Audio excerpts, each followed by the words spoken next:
Entonces, esta situación, aunque parezca risa, pero es una realidad de la vida.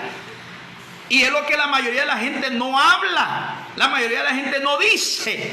Y vienen los psicólogos a establecer un parámetro psicológico y a decir, buscándole una línea delgada, pero esa línea delgada está en lo pequeño, en los pequeños detalles. Entonces, el Señor Dios Todopoderoso le dice al pueblo de Israel: yo te llevé al desierto por 40 años.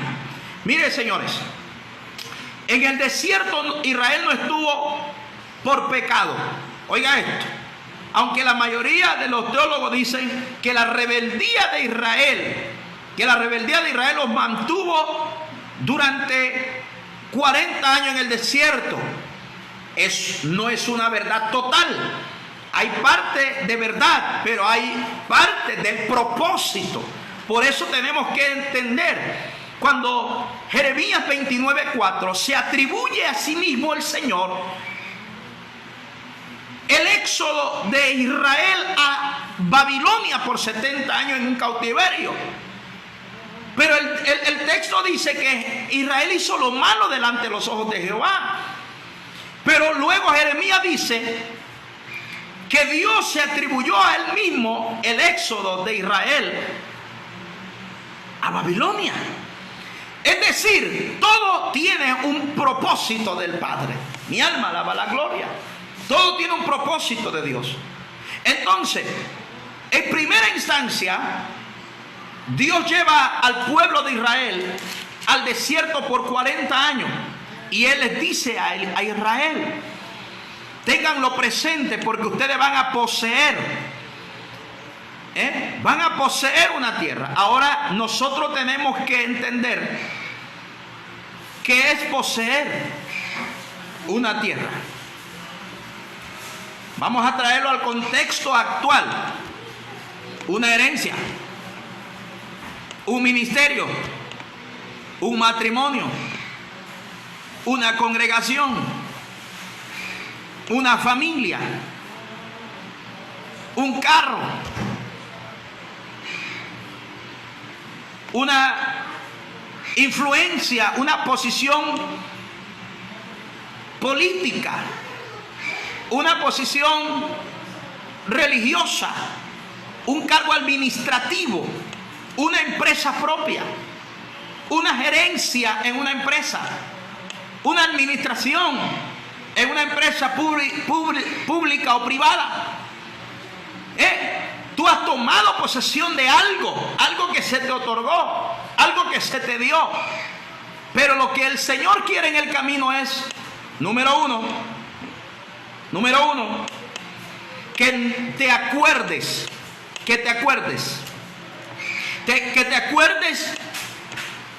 de los malos momentos. Que te acuerdes del desierto. Que te acuerdes por todo el lugar de donde Él te hizo caminar. Por donde Él te hizo caminar. Que te acuerdes, alabado sea el nombre del Señor, por dónde fue que transitaste. Por valle de lágrimas, por valle de dolor, por valle de desesperación, por valle de indecisiones, por valle de sombra de muerte, por valle de enfermedad, por valle de menosprecio. Cuando mucha gente te menospreció, cuando un hombre te menospreció, cuando una mujer te menospreció, cuando un compañero del trabajo te menospreció, cuando un presbítero, apóstol, ministro, pastor te menospreció y no te vio calificado para ejercer tal posición. Valle de desánimos, valle de desaliento, valle de necesidad, donde no tenías que comer en muchas ocasiones, donde no tenías que vestir en muchas ocasiones, donde no tenías ni siquiera una oportunidad Y tocaste muchas puertas para que alguien te diera una oportunidad y nadie te la dio. Esperaste que mucha gente te diera un empujón y nadie lo hizo. ¿Por cuántos valles pasaste? Entonces el Señor, ahora que estás posicionado, ahora que has tomado posesión y posición, dos cosas, posesión y posición, el Señor quiere que no olvides de dónde o por dónde llegaste a pasar. Y el Señor lo dice de esta manera, lo dice: el lugar por donde yo te hice pasar para probarte, número uno, o sea, para examinar, número dos, perdón, para examinarte, para saber, examinar, para sacar de ti lo bueno, para ver qué había dentro del corazón tuyo. Te probé, te llevé a probar. Todas las circunstancias que permití en tu vida fue para probar. Mira, a mí me llama la atención porque a veces yo escucho mucha gente hablar de su autosuficiencia de sí mismo y se sienten tan seguros al hablar de su matrimonio, de su ministerio, de su empresa, de su negocio, que pareciera ser que la forma en que lo dicen, ellos están en la cúspide del cielo, pareciera ser la Torre de Babel. Y yo me quedo pensando a veces sobre esa posición que muchos adoptamos en algún momento, y sobre todo para hacer señalamientos a veces, bendito sea el nombre del Señor, alabado sea el Señor, para hacer señalamientos y esos señalamientos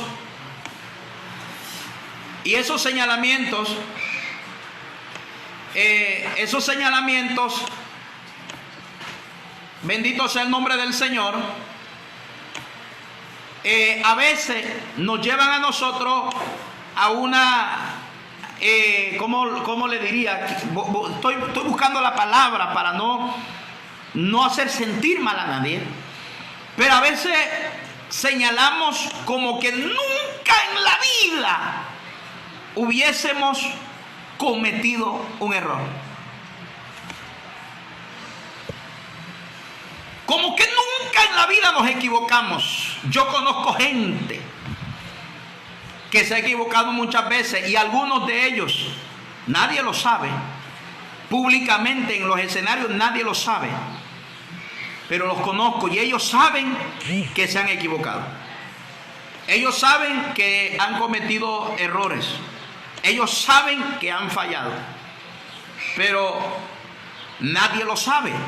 Pero ellos salen a la palestra pública o en un escenario, sea cual sea, y hablan como que fueran no un superhéroe, sino que fueran los hombres perfectos de la vida. Señores, todos nacimos por donde nacen todos los niños, todos los seres humanos. Señores, todos fuimos dependientes de papá y de mamá. Todos de una u otra forma cometimos tantos errores cuando éramos niños, caminamos, nos caímos. ¿Quién no tiene una cicatriz de una caída en su rodilla, en su brazo? ¿A quién mamá y papá o un hermano mayor o una empleada no tuvo que limpiar su cuerpo porque no dependía de sí mismo? ¿Quién? Nadie puede decir eso. ¿Quién iniciando su ministerio o en una gran trayectoria de su ministerio no cometió errores? ¿Quién? ¿En qué casa de un ministro o de una ministra o de un superapóstol, superapóstola, superprofeta, que llámese quien se llame, no se ha gritado en alguna ocasión? ¿No se ha peleado con su mujer, con sus hijos? ¿Quién? quién no se ha equivocado en una respuesta en la universidad, en el colegio, en la escuela? ¿Quién? ¿Quién hoy que sigue mostrándose al mundo como si nada pasó en su vida, no ha cometido un error? No encontramos ninguno. No encontramos ninguno. Entonces los escuchamos hablar muchas veces de cosas como esta: yo no haría tal cosa. Expresiones como esta: líbreme Dios, yo no sería capaz. Yo pensé una vez así también y me equivoqué. También me equivoqué. Señores, jamás, mire que no estoy predicando, estoy enseñando o tratando de enseñar. Pero expresiones como esta se botan y dice: yo jamás haría tal cosa. Señores, a mí Pablo me dice que el que cree estar firme mire que no caiga. Así dice Pablo. ¿En cuántas casas de ministros sus hijos no han cometido errores? Sus hijos se han peleado. Sus hijos se han tomado una cervecita. A sus hijos tuvieron que casarlos rápidamente, porque ya venía embarazada la chica. Hay cosas que nuestros hijos hacen. Yo tengo una hija y me hizo abuelo sin casarse. Me hizo abuelo sin casarse.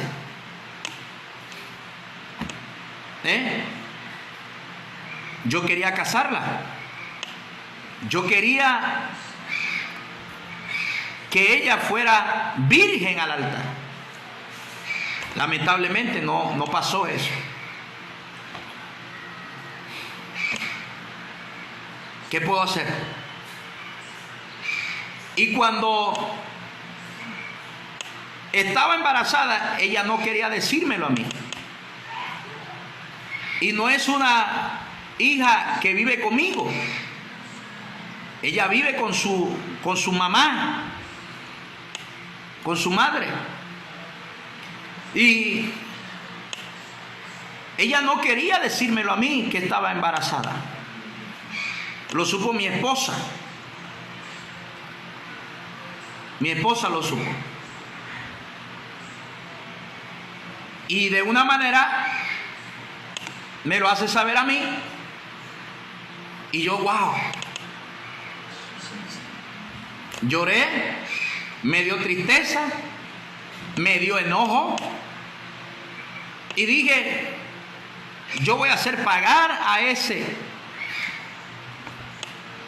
No pasó nada. Todo eso fue momentos de la emoción, del impacto. Luego tuve que hablar con mi hija, decirle a mi hija que no importaba lo que hubiese pasado, que no estaba de acuerdo con lo que sucedió, pero que contara con mi apoyo. ¿Qué hice? Extenderle la mano.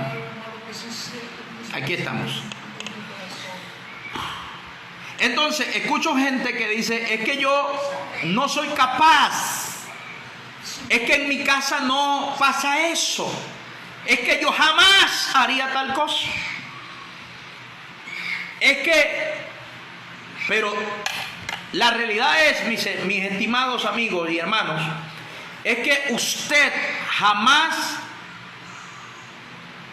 se podrá dar cuenta de lo que es capaz hasta que no sea probado.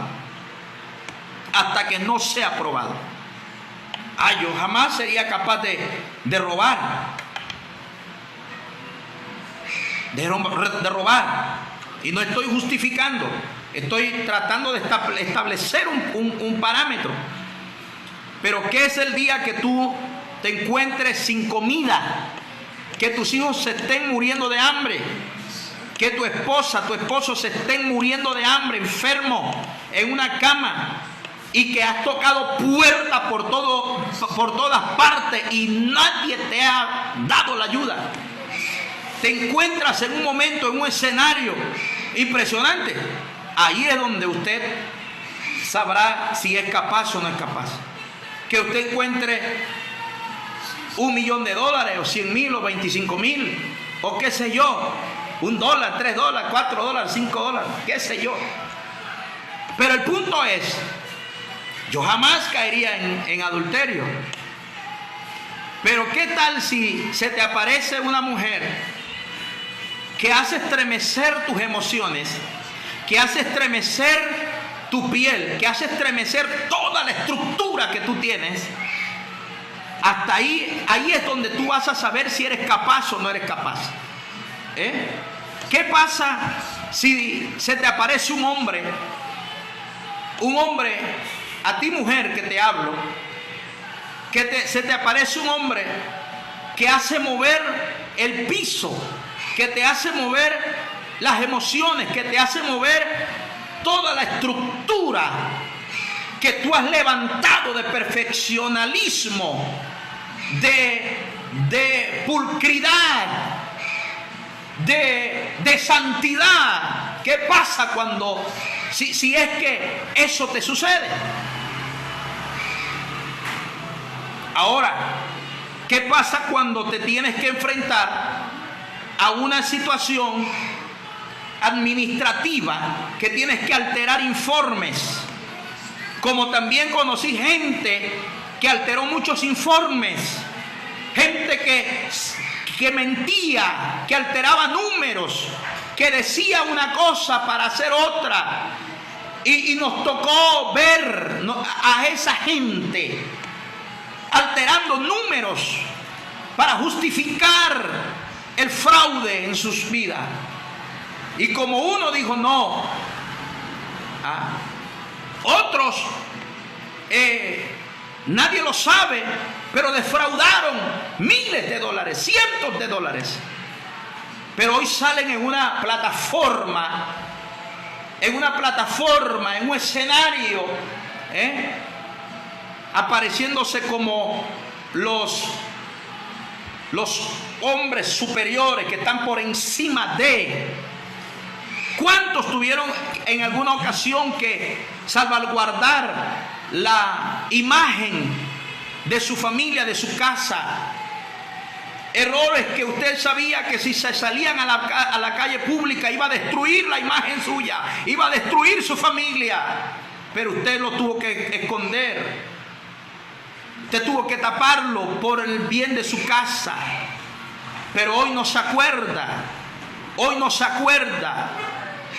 Por eso dijo mi pastor en una ocasión, Andrés Ruda, que ningún sacerdote se acuerda cuando era sacristán. Es un dicho que nadie cuando está arriba se acuerda cuando estuvo abajo. Y es lo que Dios quiere establecer. Y no es que estoy sacando trapo sucio de nadie. No, señores, no, de ninguna forma. No es la intención de ninguna forma.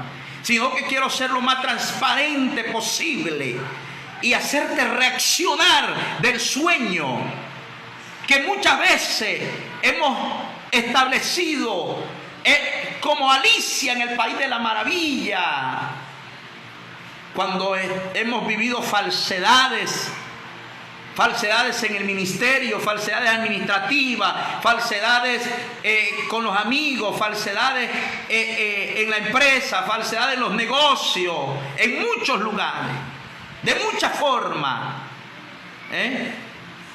Y Dios lo que quiere es que tú entiendas y que yo pueda entender que lo que Él permite es para saber qué hay en el corazón tuyo. Jamás tú vas a saber lo que hay en tu corazón hasta que te enfrentes a una realidad de tu vida. Jamás lo vas a saber.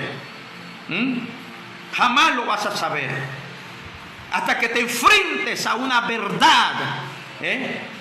Yo le explicaba a mis hijos hace unos días, cuando tenía entre 13 y 14 años. Mis hermanos menores no lo saben, al menos que yo se lo cuente o mi mamá se lo cuente. Pero yo me enfrenté a esa edad, entre 13 y 14 años, a una situación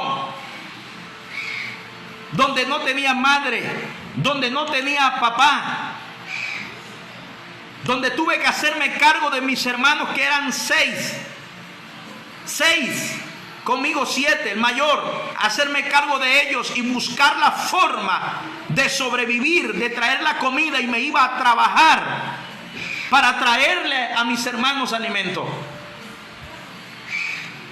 Con 14 años, hoy los muchachos tienen 14 años y solo pasan en un teléfono, solo pasan en un Nintendo, solo pasan en un Netflix. Y no me importa que eso suceda, pero el escenario de ellos es diferente al escenario que yo viví, que muchos que están aquí mirándome y que me verán y que me oirán han vivido. Jamás tú podrás saber de lo que eres capaz hasta que te enfrentes a una realidad. Hasta que te enfrentes a una realidad. Porque es bueno hablar de un escenario cómodo, de un escenario tras cámara, de un escenario como Alicia en el País de la Maravilla. Es bueno ese escenario. Pero cuán difícil es tener que enfrentarte cara a cara. ¿Por qué yo hablo de milagro y hablo de sanidad? Uno, porque creo que Dios declaró que Él sana. Dos, porque Él a mí me ha sanado a mi esposa, ha sanado gente, amiga y gente que hemos conocido, gente que ha pedido oración, hemos orado y han sanado. Y tuve que atreverme a orar por enfermos. Tuve que atreverme a orar por gente. Tuve que atreverme a orar, a no solamente a ver en esa época a Jimmy Swagger orar por enfermos, a Gigi Ávila orar por enfermos, a los hermanos Hunter orar por enfermos. Y no era solamente leerlo en la Biblia y mirarlo, era decir: yo ahora me toca orar por enfermos y voy a hacerlo. Y me enfrenté a esa realidad y pude ver que Dios sanaba enfermos. Claro, otros se han muerto, pues no es mi problema. He orado por gente que ha vivido y he orado por gente que se han muerto. Así de sencillo. Pero nunca vas a saber tu verdad hasta que te enfrentes a ella. Hasta que te enfrentes a ella. Por eso es importante guardar la lengua. Guardar la lengua, porque la lengua nos condena. El mismo Señor nos habló acerca del poder de la lengua. Los apóstoles, los profetas nos hablaron del poder de la lengua. Y por tus palabras seréis condenados, y por tu palabra seréis salvos. Pero no vas a saber hasta que no te enfrentes a esa realidad, a esa verdad. Pero a los 13 y 14 años tuve que, mis hermanas, las hermanas que eran 3, las llevamos donde mi abuela, y en la casa nos quedamos los 3 varones, y había uno pequeño, un varoncito pequeño de 1 año apenas, que por ahí salen ahí en mis redes sociales también, que tengo mis hermanos en redes sociales. Y ellos, a mis hermanas las llevamos con mi abuela por parte de mi mamá, y mis 2 hermanos más pequeños se quedaron conmigo, los varones, y el otro varón más pequeñito de 1 año se fue también con las mujeres. Todas mis hermanas niñas con mi abuela. Mientras yo me quedé en la casa. Y a los 13 años, ¿qué hago yo? ¿Qué hago yo? En un barrio vulnerable, en una colonia vulnerable. Barriada le llamamos en Panamá, colonia le llaman en México. Y en una situación vulnerable, ¿ahora qué hago? Tenemos que comer. tuve que salir a la calle a buscar qué comer para mis hermanos. Y llegar a una finca de un señor que ya falleció, llegar a decirle, le voy a ayudar en algo para que me dé comida para llevar a mis hermanos. Y empecé a trabajar, a darle alimento a los cerdos, a los caballos, porque tenían caballos caballos muy finos. Y todo eso tuve que hacerlo. Y cuando se llegaba la hora de almuerzo, decirle, Señor, deme permiso para irle a llevar la comida a mis hermanos, lo que usted me va a dar. Y me empacaba y tomaba uno de los caballos y me iba a casa a llevarle a mis hermanos. Después que terminaba de comer, mis hermanos, salía de nuevo e iba. Y así, durante muchos meses. Esa fue mi realidad de niño. A los 13, a los 14 años me fui a una finca a trabajar de cocinero a una finca. Fui capaz de salir adelante en ese momento, pero tomando decisiones incorrectas. En fin, jamás sabrás de lo que eres capaz hasta que no te enfrentes a esa realidad. Israel no sabía que iba a blasfemar contra Dios hasta que no tuvo hambre. Hasta que no tuvo hambre.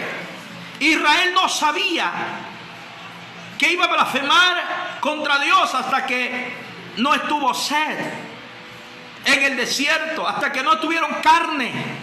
Israel no sabía lo que había en el corazón hasta que no se enfrentaron a los egipcios, entre el Mar Rojo y los egipcios.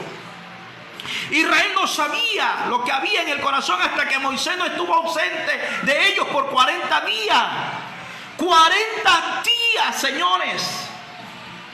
Moisés estuvo ausente del pueblo, se fue a la presencia de Dios a hablar. Ahí estaba Dios. Ahí estaba Dios. Y el pueblo solo acá abajo. ¿Qué pasó en la ausencia del hombre de Dios? El pueblo de Israel se desenfrenó y obligó a Aarón y a María a construir un becerro de oro a un Dios para que los guiara. Pero no fue hasta que vieron la ausencia de Moisés. Por eso tú no podrás decir, de esta agua no beberé, hasta que no te enfrentes a tu realidad. Hasta que no te enfrentes a tu verdad. Pero la única forma de ser enfrentado a tu verdad es que seas probado, que seas llevado al desierto, que seas llevado a una situación extrema para sacar lo que verdaderamente hay en tu corazón. Y es allí lo que el Señor está diciendo en nuestras vidas. Es allí lo que el Señor está diciendo en nuestras vidas. Te llevé al desierto para probarte. Te llevé al desierto para afligirte. Usted se sorprenderá de lo que ha salido del corazón de los hombres en este periodo de contingencia mundial a través del COVID-19. Usted se sorprenderá. Una de las cosas que usted ve en redes sociales, y véalo en todas las páginas que usted sigue, en todas las páginas, en todos los diferentes perfiles, escuche diferentes tipos de predicadores, diferentes informaciones, hasta medios de comunicaciones masivos, y usted verá lo sorprendente que ha salido del corazón del hombre en medio de esta crisis. Porque nadie sabía lo que había en el corazón hasta que no se enfrentaron a una contingencia mundial. Nadie sabía lo que había en el corazón hasta que no se enfrentaron a una realidad. Nadie lo sabía. Ahora usted lo sabe. Y usted dice, wow, yo no sabía que esto estaba en mi corazón. Mire, no todo ha sido malo. Porque sí han salido cosas muy malas de corazón. de ministros, apóstoles, profetas, evangelistas, maestros, de público en forma general, sociedad cristiana en forma general y población no creyente. Han salido muchas cosas del corazón y usted lo puede ver, usted lo puede leer, y aún así no aprendemos. Aún así no aprendemos. Bendito sea el nombre del Señor. ¿Sabe cómo dicen en mi país? Cuando tú ves la barba de tu vecino arder,